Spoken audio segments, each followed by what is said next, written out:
Hey guys, this is the Media Man. I'm Keegan. I'm Ben. And I'm Lucas. And recently we saw Dragon Ball Z Resurrection F. So just a heads up, this is going to contain spoilers. So if you haven't seen the movie yet, go see it now. Or if you don't care about spoilers, keep on watching. So Resurrection F takes place after the events of Battle of the Gods. And basically, Frieza is wished back using the Earth's Dragon Balls and hoping to enact his revenge onto Goku. He starts training for the first time in his life, then flies to Earth to confront him. So I actually really liked how they addressed Frieza training for the first time, because before I saw the movie I had no idea how he would possibly be strong enough to fight Goku and Vegeta. Yeah, I definitely think they did a good job of creating some sort of belief that Frieza could, in fact, challenge our heroes. I also think that it validates the whole Frieza arc that they had so many years ago, because they faced Majin Buu and they faced Cell and people so much stronger. So when you look back at Frieza, you're like, that was still a very formidable foe. Going with that, I was worried that they would ruin a little bit the Frieza arc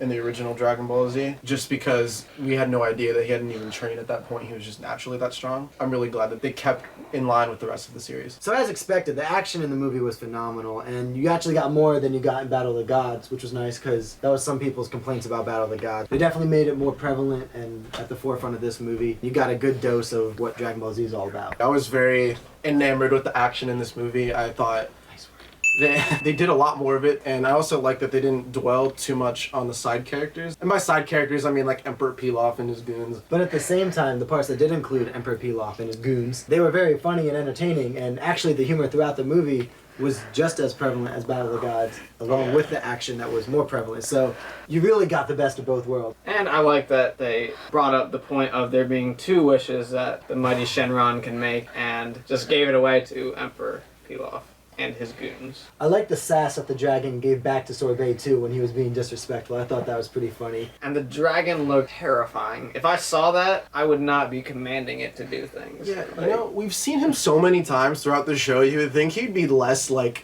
awe-inspiring. But he's not. He's just awesome every time he's on screen. Every time he comes up, I'm just like, oh. I loved how Piccolo and Gohan also noticed it was Shenron, and they're like, whoa, something's definitely going on right now, and then did nothing about it. They were just like, we'll let this go for now. Speaking of Piccolo, he had a really funny scene at the beginning of the movie where he was babysitting Pan, looking disgruntled as always. And a point I forgot to mention was, while Frieza was dead, he was actually in his own little personal hell the whole time, which was one of the funniest things in the entire movie, his description of his hell. He was basically hung in this like cocoon thing and forced to listen to a bunch of fluffy little animals prance around and sing songs all day, and his face during his description of it, you could just tell he was mortified. I love that that's what his personal hell is. Granted, being in a cocoon and not being able to move would suck. Could you imagine an eternity wrapped up in a cocoon, not being able to move, having to listen to the same annoying songs every single day? I don't know if Frieza deserved that. Like, he only like killed tons of people. One thing that I thought was really interesting about this movie is they followed up on one line that was kind of passively mentioned in Battle of Gods by Beerus, was that Beerus was the one who ordered the destruction of Planet Vegeta. And I was like, it's funny that you say it, but that was like the catalyst for the whole show. So Beerus has just been important this whole time. Every time he's on screen, I love his character more and more. Yeah. I think Whis I like more than Beerus. I'm starting to think that too. He's the most mellow fighter I've ever seen that can kick anyone's ass. I love when Goku and Vegeta were like, what are you? And he just gave the most vague response ever. Because I'm Whis. I was really excited when I heard Frieza was going to be the main foe again, but also nervous because he's my favorite from the original series, because I just love his banter and the way his dialect and the way he interacts with the characters. And I was nervous that they wouldn't be able to recreate that so far removed from the original, but he really was the same Frieza. He was the same exact guy. He had all the sass, all the moxie, all the cockiness. It was great to see that again. I figured when he was coming back, he would just be hell-bent, really driven towards getting revenge, but although he was that, he still managed to find it humorous. Because I definitely could have seen them taking his character a different way with how much we have seen the other characters change over this time, such as Vegeta, who's gone through the biggest change out of anyone, but also Gohan, who's gone through quite the change himself. I think we all have a few points to make about Gohan. Gohan, please, Keegan. So, at the Funimation panel at Comic-Con, they brought up the tracksuit thing and told us that he'd been working out a little bit, you know, getting a little stronger, but I didn't quite feel that way throughout the movie. I didn't feel that way either. And when you actually watch the movie, he specifically says, I just grabbed this because I couldn't find my orange gi. I feel like we were slightly misleaded that he was going to be a more integral part of the movie, but he really wasn't. I definitely thought he was going to be one of the more main guys. I thought we were going to see another more close to Teen Gohan type of Gohan again, rather than the Great Saiyaman. One thing I actually really enjoyed about this movie is that instead of him just being goofy and weird like he was with Great Saiyaman, which was fine for what it was, I don't dislike it as much as other people, but he had like actual character evolution, and they dealt with it through dialogue and actions in the movie, which they didn't really do before. He was just kind of that way now, but now they actually dealt with it. And as much as I don't like that Gohan is such a pansy now, I do like that they didn't completely change his character, so it still fits in line with who he's been since the Cell Saga. So I'm glad they didn't completely rewrite his personality. So on another note, we actually got introduced to a new character named Paco. Keegan, pretty sure it's Taco. Guys, it was definitely Wako. So we got to meet a new character, Jocko. He's a galactic space patrolman. He was a very interesting and really funny character. One thing that I like that Toriyama's been doing is infusing the Dragon Ball humor with the fighting of Dragon Ball Z. I thought it was great that Jocko also thought that Beerus was just a legend and a myth. And then he was like, wait, is that him? Can you get a picture with me with him? But I like how they did it. I'm glad this was a character that Toriyama created separately from Dragon Ball, then kind of intertwined the worlds. And I like that he didn't feel shoehorned in. He felt very seamless. So let's not overlook the fact that Goku just straight up murdered Frieza. This is the first time where he has just straight up said Kamehameha to your face. It was pretty awesome. We don't really get to see Goku just murder someone like that. Poor Vegeta, though. He got the short end of the stick. They were leading you to believe, like, yeah, Vegeta's gonna get his vindication. He's gonna get revenge for all the Saiyans. Finally. Nope. Like, I didn't think it ruined the movie at all. Like, I still thought it was a good ending. I still enjoyed it, but I was very, like, aw.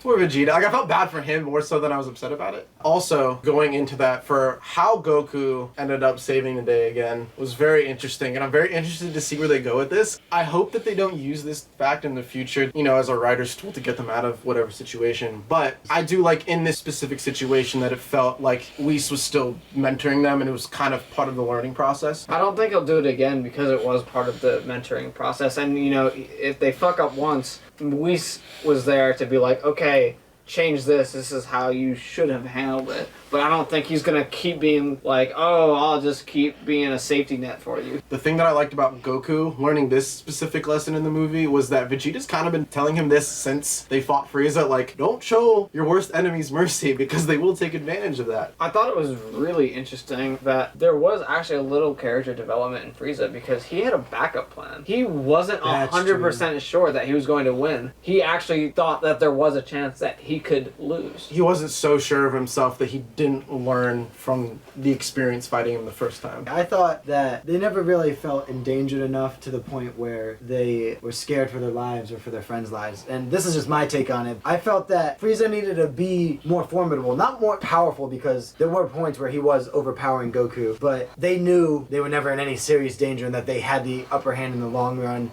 I just wanted Frieza to like be more and not feel so easily to figure out. Not that he was easy to beat, but they knew they had it in the bag. I have two things about that. One, I think that would have helped mitigate that that point is not telling us Frieza's weakness instead of telling us what it was. Like, I feel like if they didn't tell us, the tension would have still been there. But once we found out about it, we're like, oh, they'll win. At the same time, I also like that Frieza had almost kind of a non-strength related weakness. Like there was some strategy involved, which I liked because usually Dragon Ball Z is about whoever's the strongest, and in this case it was someone had a weakness. I do wish they maybe had not revealed that weakness to us the way they did, but once they brought it up, I was like, oh yeah, that's not going to end well. Yeah, like I liked it as a concept, but I feel like they maybe should have waited until Frieza was completely finished to be like, okay, this is why you lost. That being said, in my opinion, it was the best Dragon Ball Z movie. I feel the same way. I thought the fight in general was executed well. Like, it was some of the most invigorating action scenes like I've ever seen in Dragon Ball Z, and I think they just did such a fantastic job in that respect. Before we started this review, I was actually on the side of the fence that I thought Battle of the Gods was the better movie,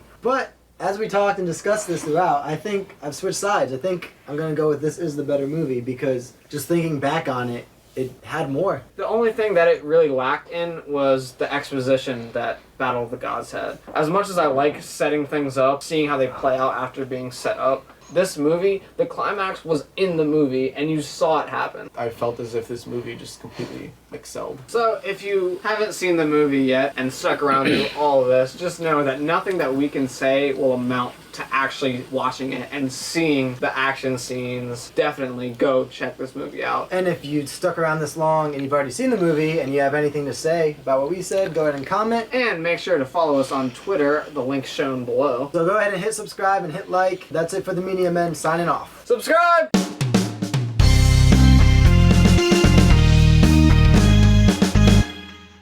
Ben. 202. Keegan. 6. Aquaman.